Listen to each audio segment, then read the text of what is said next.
The last century and a half has been marked by two distinct periods of globalization that have shaped the international system and greatly influenced the manner in which states, companies, and individuals interact with one another.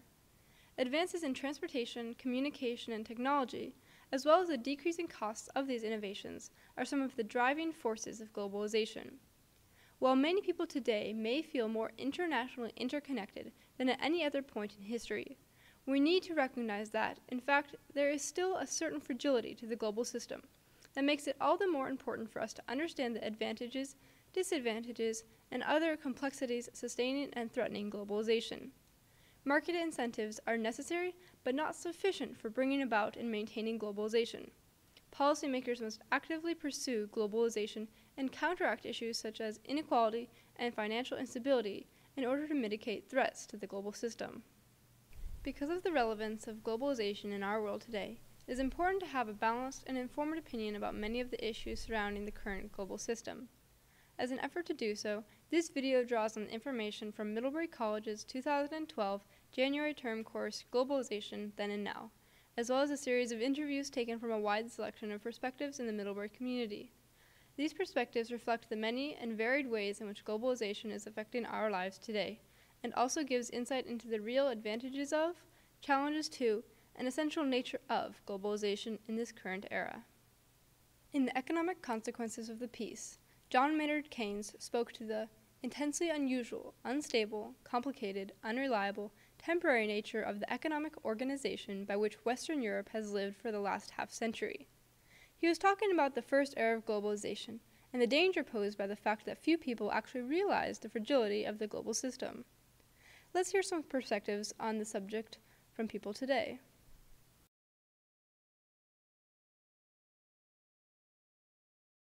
So in terms of globalization being an irreversible trend, I think that in some ways, yes, globalization is a natural response when people of different cultural backgrounds, different linguistic backgrounds, geographic backgrounds come together. They're always going to end up trading something unless there's hostility of some sort, which we also see in globalization.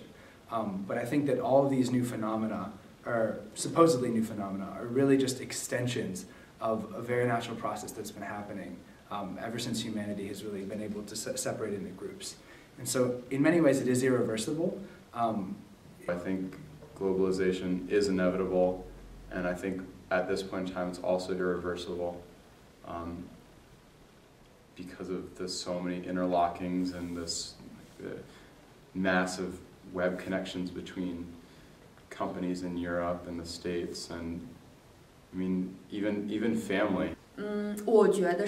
我觉得在现在的这个世界，全球化肯定是不可避免的，因为我觉得世界的发展应该是进步的，就是前进的。然后，因为像以前的那种社会，每个国家都不联系，没有交流、没有交往的那个时代，我觉得肯定是不可能的。现在的社会的就是分工越来越细，每个国家可能都有自己需要承担的责任或者需要做的角色。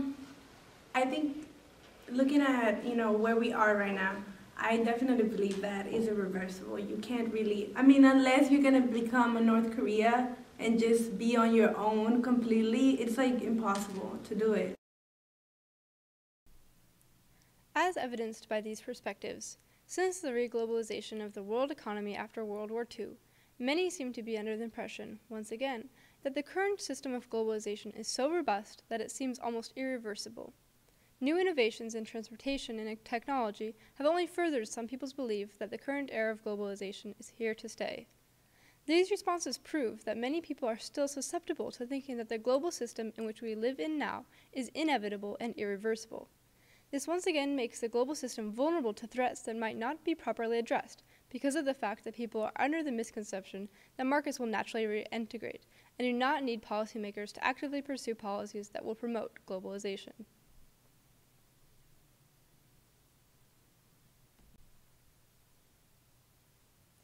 Globalization can be broken down into three main categories: the globalization of goods, people, and ideas.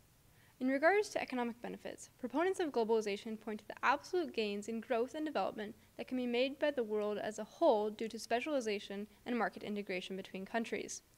For people, Globalization has had a huge impact on migration between countries and the mixing of many people of different cultures and increasing our awareness as a global citizen. The globalization of ideas has caused revolutions in the information and technology sectors, and now people around the world can communicate and share ideas with other people halfway around the world at almost no cost. But let's see what some people in the Middlebury community think about the benefits of globalization.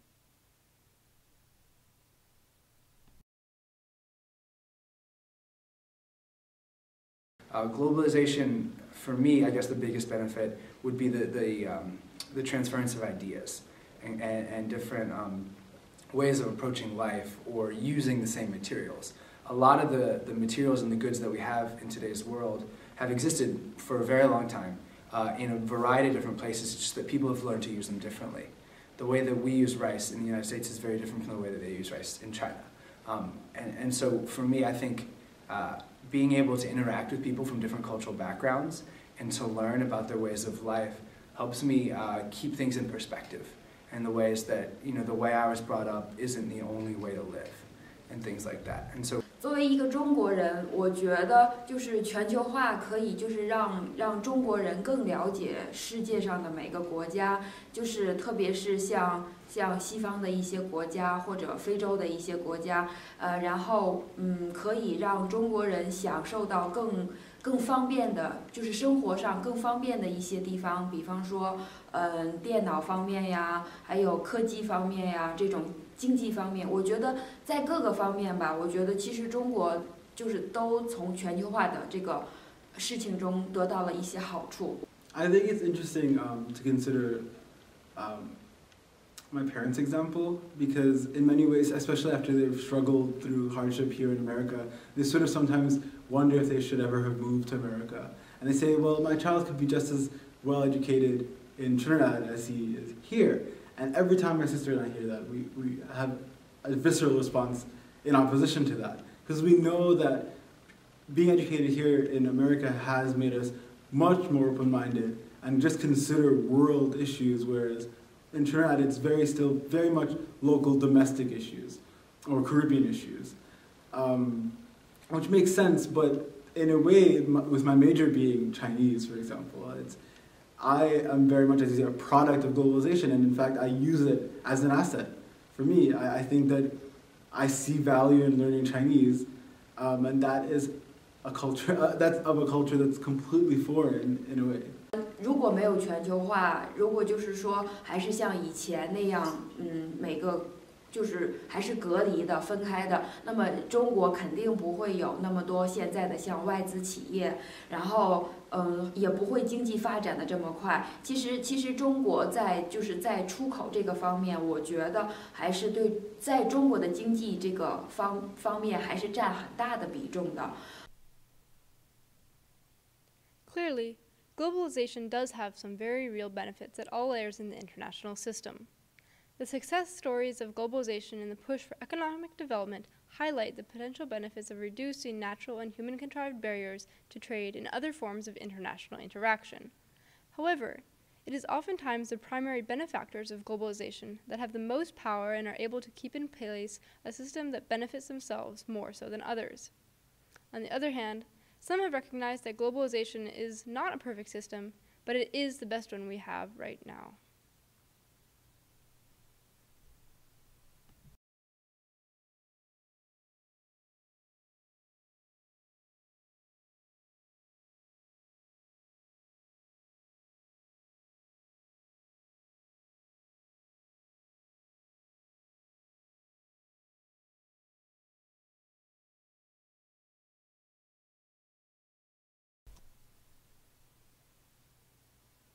One of the potential benefits of globalization is the reduced likelihood of war as a result of market integration and interdependence. This theory has already been discussed in the arguments of people like Norman Angell in his piece The Great Illusion, and in Thomas Friedman's Golden Arches theory of conflict prevention. Both claim that globalization has brought about a change in the nature of wealth and the potential advantages of going to war. Both argue that globalization make it less likely for countries to go to war with each other because of the massive economic repercussions both sides would suffer.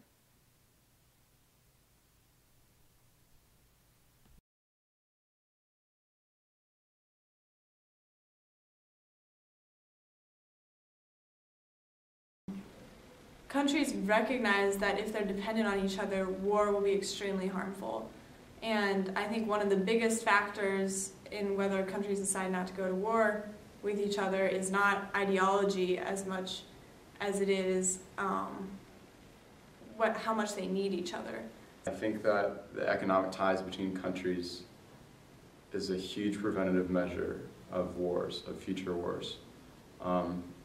But at the same time, I think it could also be a reason to go to war. For instance, I mean, while I don't think war between the US and China is very likely at this stage in time, but you could see, due to unfair trade practices, an escalation in the hostility between the US and China. But I think that as people become more economically integrated and rely on each other more, the cost of going to war goes up and it becomes too high. 其实现在的这种世界，就是说大家都追求的是一种发展，追求的是自己怎么样在这个世界上可以获得更多的好处，让自己国家更加发展。所以我觉得就是说，不仅仅是两个非常发达的国家之间的战争，我觉得就是即使是不同国家他们之间发生战争，我觉得。都那种可能性不会很大，除非是有特别的政治的原因。因为我觉得大家现在社会都是需要发展，因为是你需要通过发展来提高自己的能力，然后让自己的国家的人民有更好的生活，和平才是这样的前提。我觉得可能发生战争的可能性真的不太大，所以有的时候，你像我的朋友，我们都开玩笑说，哦，你觉得世界会不会发生第3次世界大战？我们觉得真的是除非有特别的事情发生，根本就不可能。As seen in these interviews, many people speculate that any war between two great powers today would result in mutually assured economic destruction.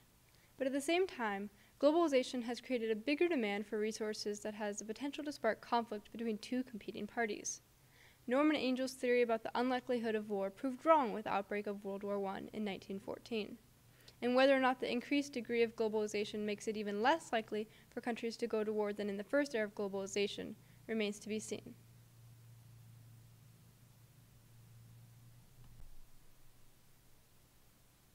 Unfortunately, globalization undeniably also has certain downsides and negative repercussions, including environmental, social, and economic costs, especially when considered by the losing members of the globalized system. What do people at Middlebury think are the major downsides to globalization?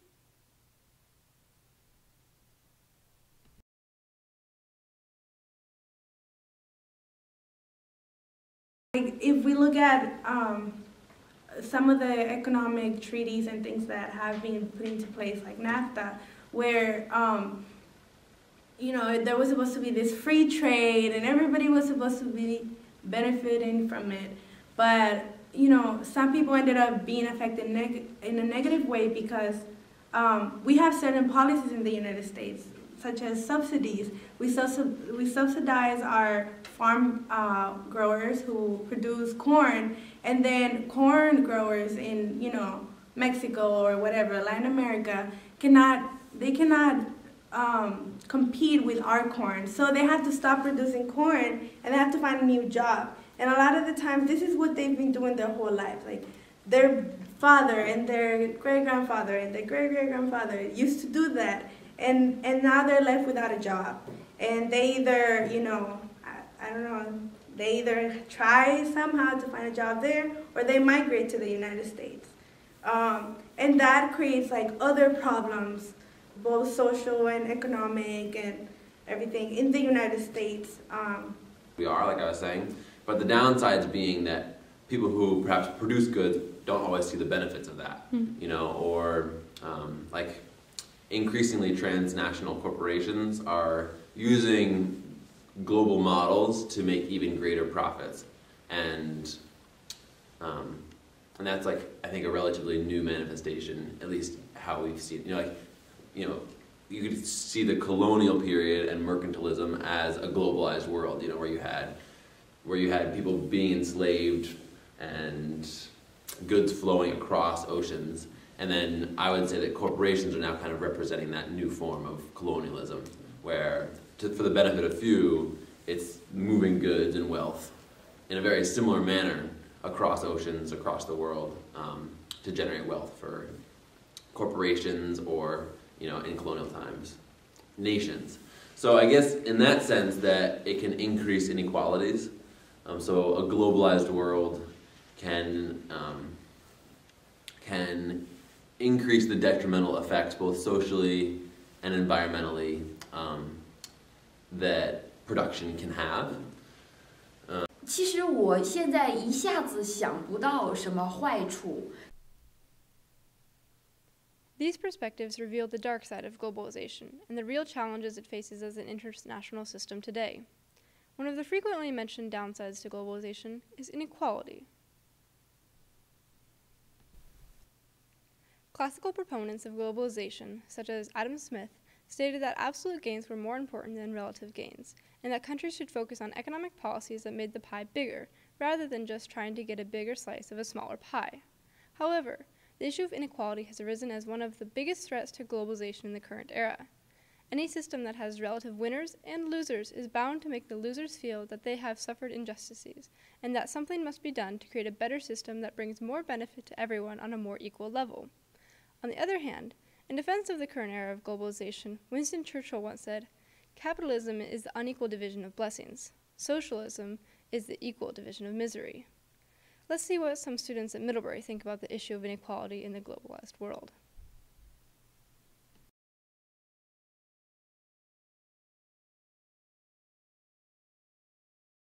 这可能不算是全球化的坏处吧。比方说，你就说中国，像中国就是我们在很早以前，就是我们1978年、79年改革开放，就是改革开放之前，我们也是有这种很穷的人和就是有穷人和富人之间的差距。可能全球化是让这种差距更大了，可能是有这样的影响。但是我觉得。 每个国家也不可能大家都是一样有钱，一样这样的。Worst outcome of globalization, and it's really concerning that it's continuing to grow.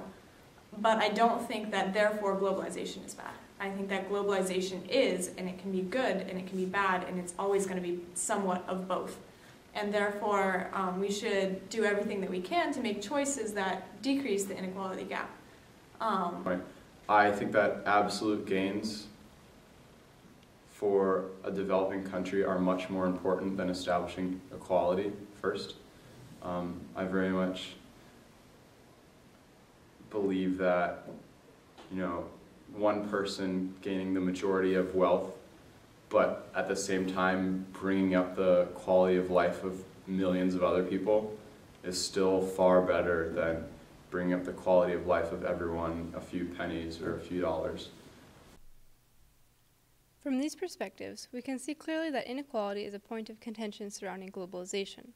Globalization has made some individuals and countries feel taken advantage of, and has prompted a backlash against globalization. It has also made people wonder whether or not there is an alternative to global capitalism that might solve some of these inequalities. However, globalization has also allowed the economies of some underdeveloped countries, such as China, to grow at rates even faster than those of developed countries, such as the United States, which means that following this trajectory will eventually lead to a certain degree of convergence in the global economy.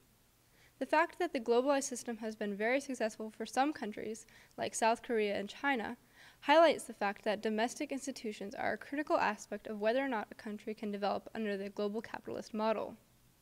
Some countries, such as Norway, have tried to tackle the issue of inequality by promoting capitalism and free markets, and then taxing the rich and redistributed money throughout society to even out social inequalities.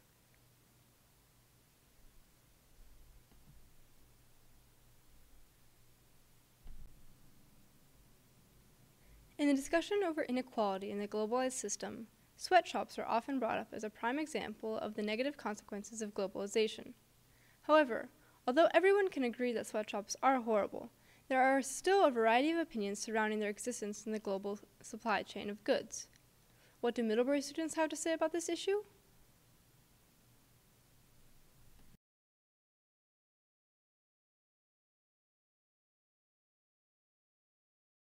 Well, I'd first like to say that I think sweatshops are awful, and I personally would hate to have to work in a sweatshop. But I'd also like to say that if there were no other options, that I would work in a sweatshop. And I think that for a lot of people, there might not be better options. And I think the fact that there is a market for sweatshops shows that while huge gains are made by the developed countries, there are some gains to be seen by the developing countries and by those sweatshop workers. What that brings up for me is that globalization and the argument that it's creating jobs, so like having a sweatshop is better than not having anything, is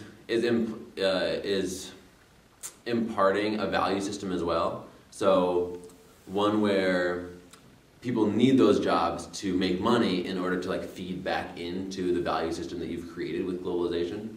So more so to say that imagine if the sweatshop that wasn't there and that the values that have come with it also weren't there. So instead having a different model where you don't need to be making that money in order to feed back into an economy that somebody else has imposed. So I see that more as circular, and that like globalization has brought values as well as the need for those jobs. It's like it's created its own demand. Does that make sense? These different perspectives highlight the controversy surrounding sweatshops. Some people believe that bad jobs at bad wages are better than no jobs at all. From this perspective, we can see that sweatshops are definitely part of the process of industrialization, and that as a country becomes more and more developed, working conditions will naturally improve as well, and sweatshops will become less and less common. This has been the case in China, where economic development has increased workers' wages and improved working conditions in sweatshops. On the other hand, there is a certain validity to the argument that human beings should never be subjugated to inhumane working conditions and pay salaries that barely cover basic living costs. Based on this, whether or not sweatshops will continue to exist in the future depends on the actions taken by governments, who have the power to regulate the activities of sweatshops, companies, who can choose whether or not to forfeit a greater percentage of their profit in the name of corporate social responsibility, and individuals, who can choose to buy fair trade products and/or lobby companies and governments to enforce standards on sweatshops.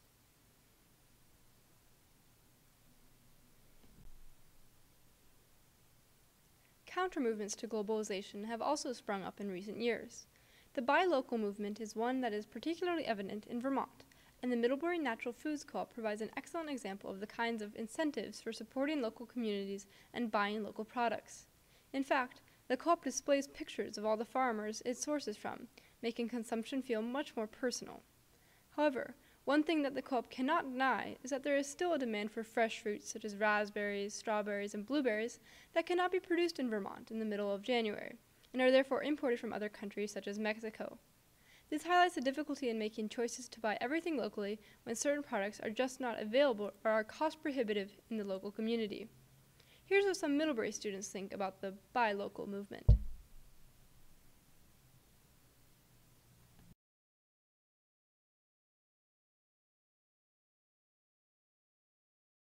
I think that's obviously it's great. It creates jobs in the very communities where, you know, a lot of the times there's a huge need for jobs. But I think that a lot of the times in Latin American countries, people just don't have the money to afford to buy the food that is produced there, which is really weird to think that like something brought from another country in a ship is going to be a lot cheaper than something that is produced right next to your home. But sometimes that's how it is, you know. And I do not think that the buy local movement is a threat to globalization. I think it's natural to try to make the best of what you have that's closest to you. That said, though, we already have the biggest advantage of globalization has been the variety that it's opened up. And I think people simply through preference, which I think is a reasonable motive, want to maintain connection to things that would normally be hard to get in their locality. Buying local, oftentimes it's putting in place a different model of this is by us, for us. So like within Vermont, there's a pretty strong buy local movement, and it's often farmers saying, this is by us, for us, and then in turn that money being reinvested within Vermont, and then that money being reinvested within Vermont, you know. So if you think about that, like in China, for example, these perspectives highlight some of the key issues surrounding the buy local movement in the context of globalization today. While some people are firm believers in the need to support local communities and the benefit one receives from buying locally, others point to the infeasibility of buying local for people with lower incomes, and some just prefer the variety that comes from being able to purchase goods from a global market.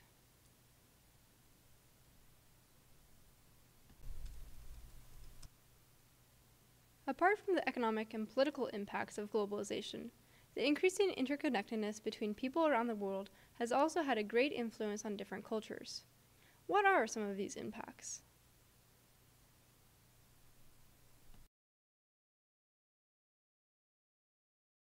还有再比方说在文化上，其实现在很多中国的年轻人都已经非常的，我觉得就是受这种全球化的影响。其实现在中国就是因为我是从大城市来的，当然大城市的很多人因为受就是这种全球化的影响，他们已经就是接受到了很多的这种，我觉得是这种文化的影响。 各个不同国家，特别是西方国家文化的影响。比方说，最简单的就是说一些节日，像这种圣诞节呀、万圣节呀，甚至连复活节这样的节日，其实中国根本就没有。但是现在中国的一些大城市，大城市的人，我觉得不管是商家还是这些年轻人，他们都愿意去庆祝这项节日。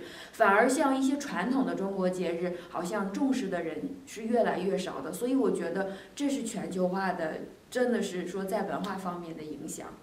Most people ask me where I'm from, and I say I'm American. Or I say I'm from New York. Within America, I say New York, and when I was in China, I said American. And they all seem to have that second question, but like, where are you really from? And so I can answer that. My ancestry is Indian, but 3 generations ago, my ancestors moved to Trinidad. My parents were born and raised in Trinidad, and then they immigrated to America, and I was born here. And not only was I born here, I was born in New York City, which, as you say, is very cosmopolitan and very diverse. And I think it's probably the most diverse city in the world. And so I've always, in a way, I think it has crafted my awareness of internationalization. I think in one way, I'm almost desensitized to it. I don't see a big deal of moving groups coming in and out of New York. Whether or not you think it is a good thing or a bad thing, cultures around the world are definitely being influenced by globalization. The increase in international travel, business, study abroad, and cultural exchanges in general are all examples of globalization on an individual level, and in turn, how these exchanges can impact entire societies.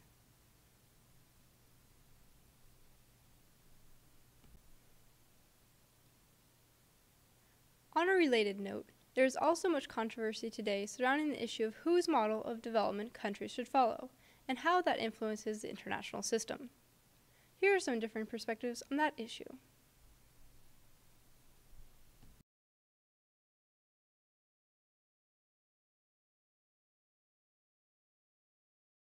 If you look in the past, several decades, as China has reemerged into the global economy and onto the global stage in terms of international politics and relations, you can see that they didn't just open up like that, just like you said. It was not the Washington consensus model of economic development in which people are just supposed to open up their markets, and have open financial systems and things like that. China followed, I guess a more socialist strategy of state-owned enterprises and creating national champions. And you can see that strategy implemented effectively in other countries in East Asia, such as Taiwan, South Korea, Japan. The difference with China is its size and its geography, because it has such a large coastline on one side, but then it has just massive land borders on the other side. There's differing rates of development. And I think, while I certainly do not agree with all of the Chinese government's policies, I do think that a gradual opening up to the rest of the world, and the development of national champion enterprises, and then slowly letting them make more, I guess, capitalistically determined decisions, and moving slowly towards a free market, up until now at least, has been a very effective strategy. Before about whose model is being globalized. So, not to say that we should adopt a completely different model of globalization, but more so saying that there's a specific model that is being used to globalize the world economically. And I would say that that is one of American capitalism. So one where transnational corporations, it's not like true capitalism because they are being subsidized, but are able to make use of natural resources and physical resources and human resource around the globe for their benefit. Whereas you can imagine a completely different model of globalization based on a tribe in Ecuador, and like imagine if that was globalized across the entire world. It would be a very different model of globalization. These different perspectives demonstrate the differences between countries around the world over their opinions about global capitalism. Today, the United States is the world's biggest advocate for global capitalism and frequently advises other countries to open their borders and allow for market integration. In response to this, many developing nations have criticized the Washington Consensus, a set of 10 relatively specific economic policy prescriptions for developing countries promoted by Washington, D.C.-based institutions such as the International Monetary Fund, the World Bank, and the U.S. Treasury Department. While the United States has championed global capitalism as its model for development, many nations point to the fact that the United States itself did not industrialize under this model, but only adopted it after having reached a certain level of development. The unprecedented manner of China's economic development over the last several decades has also made many people question the superiority of global capitalism as a development strategy. Many people point to the fact that China has developed quite successfully without fully embracing capitalist policies. A critical difference between the current era of globalization and the first era of globalization, however, is the trajectory of most major nations towards market capitalism and globalization. Although China still does not fully embrace free market principles, it is steadily moving towards greater economic openness. Today, China states that its economic policy is capitalism with Chinese characteristics. And while this still includes some very protectionist and government-managed features, the important point is that China's policies are slowly but undeniably converging towards capitalism. The trajectory that China is on is crucial, for it is moving towards market integration materially and intellectually. On the other hand, economists such as Hernando de Soto argue that the reason global capitalist principles haven't worked well in developing countries is not because of flaws in the principles, but rather shortcomings in the institutions in developing countries that prevent global capitalism from working as it should and causing economic growth. A prominent example of this would be property rights, a fundamental principle in the United States, but something that is much less established in other countries around the world. Without access to formal property rights, many poor individuals are unable to access important financial services that would allow them to grow. Therefore, it may not be the prescription that is wrong, but rather a difference in circumstances that needs to be addressed in the world today. And thus brings us to the conclusion of this video. We hope to have provided a wide variety of thought-provoking perspectives on globalization and what it means for our world today. We hope you have enjoyed this presentation of Perspectives on Globalization.